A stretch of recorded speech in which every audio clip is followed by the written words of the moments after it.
أعوذ بالله من الشيطان الرجيم پناه وړم الله تعالی شړل شوی شیطان څخه.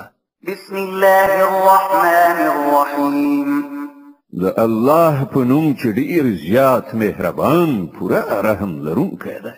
سماعون للكذب أكالون للسحت فإن جاءوك فاحكم بينهم أو أعرض عنهم وإن تعرض عنهم فلن يضروك شيئا وإن حكمت فاحكم بينهم بالقسط إن الله يحب المقسطين. دوی د دروغ اوریدونکي او د حرام مال خوړونکي دي. نو که دوی تاته د خپلو دعوو په وړاندې کولو راشي نو تاته واک درکول کیږي که دې خوښه وي د هغو فیصله وکړه او که نه نو انکار وکړه. که انکار وکړې نو دوی تاته هیڅ زیان نشي رسولی او که فیصله کوي نو د عدالت په اساس یې وکړه چې الله عدالت کوونکي خوښوي. وكيف يحكمونك وعندهم التوراة فيها حكم الله ثم يتولون من بعد ذلك وما أولئك بالمؤمنين. او دوی ته څنګه فیصله کوونکی ټاکي چې له دوی سره تورات موجود دی په هغه کې د الله حکم لیکل شوی دی او سره له دې هم دوی ورڅخه مخ اړوي. اصلي خبره دا ده چې دا خلک له سره ایمان نه لري.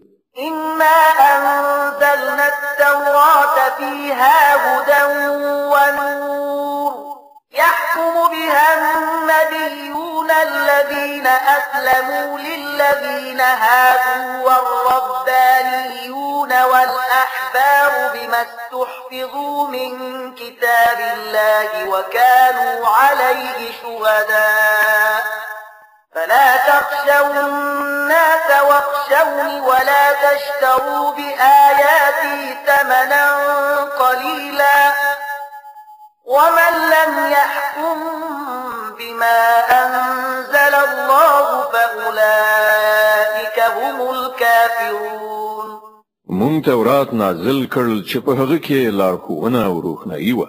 ټولو پیغمبرانو چې مسلمانانو د همغه سره سمې د دغو کسانو چارې چې يهوديان شوي وو فیصلې کولې او په همدې شان خدای پالونکو او احبارو یعنی رباني عالمانو هم د فیصلو مدار همغه ټاکلی ځکه چې هغوی ته د الله د کتاب د ساتنې مسؤلیت ور په غاړه شوی او پر هغه باندې هغوی شاهدان. نو اے د يهودو ډلې تاسو له خلکو نه مو ویریږئ بلکې له ما نه ویریږئ او د لږې لږې بدلې اخیستلو په مقابل کې زما د آیتونو پلورل پرېږدئ.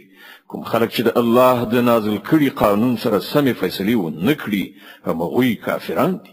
وكتبنا عليهم فيها أن النفس بالنفس والعين بالعين والأنف بالأنف والأذن بالأذن والسن بالسن والجروح قصاص فمن تصدق به فهو كفارة له ومن لم يحكم بما أنزل الله فأولئك هم الظالمون.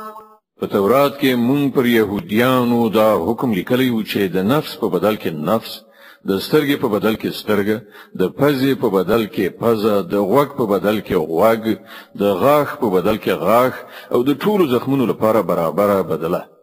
نو که څوک قصاص صدقه کړي نو هغه د هغه لپاره کفاره ده او کوم خلک چې د الله د نازل کړي قانون سره سم فیصله ونه کړي همغوی ظالمان دي.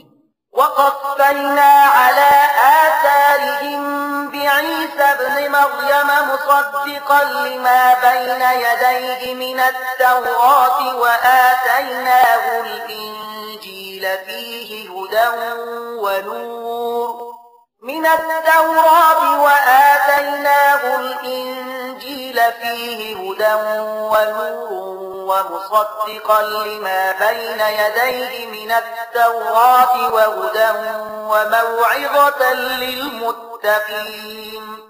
بیا مونږ له هغو پیغمبرانو وروسته د مریم علیه السلام زوی عیسی علیه السلام ولیږه.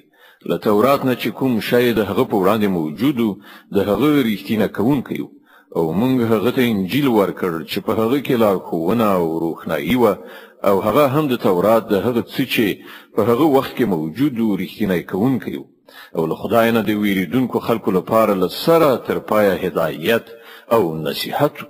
وليحكم أهل الإنجيل بما أنزل الله فيه ومن لم يحكم بما أنزل الله فأولئك هم الفاسقون.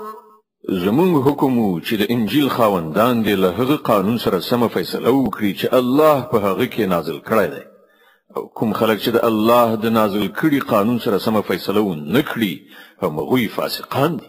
وأنزلنا إليك الكتاب بالحق مصدقا لما بين يديه من الكتاب ومهيمنا عليه فاحكم بينهم بما أنزل الله ولا تتبع أهواءهم عما جاءك من الحق لكل جعلنا منكم شرعة ومنهاجا ولو شاء الله لجعلكم أمة واحدة ولكن ليبلوكم فيما آتاكم فاستبقوا الخيرات إلى الله مرجعكم جميعا فينبئكم بما كنتم فيه تختلفون.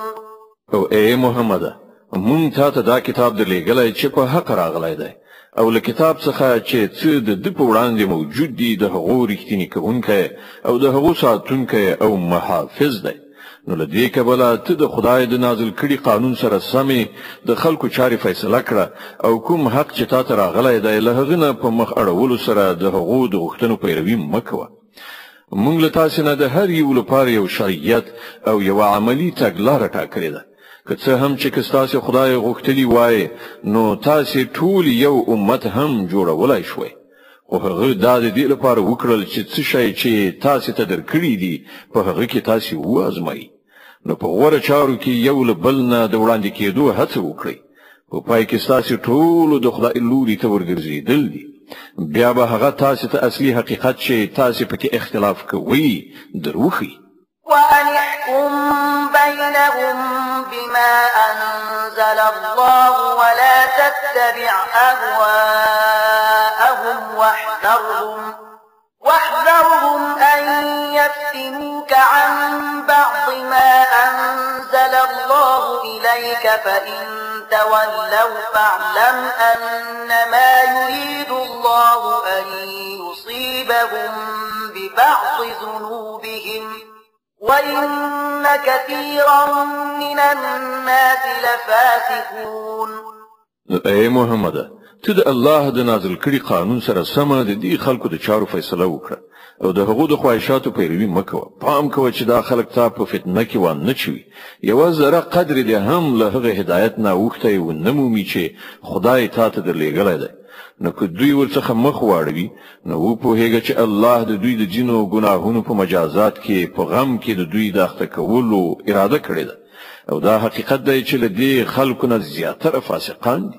أفحكم الجاهلية يبغون ومن أحسن من الله حكما لقوم يوقنون.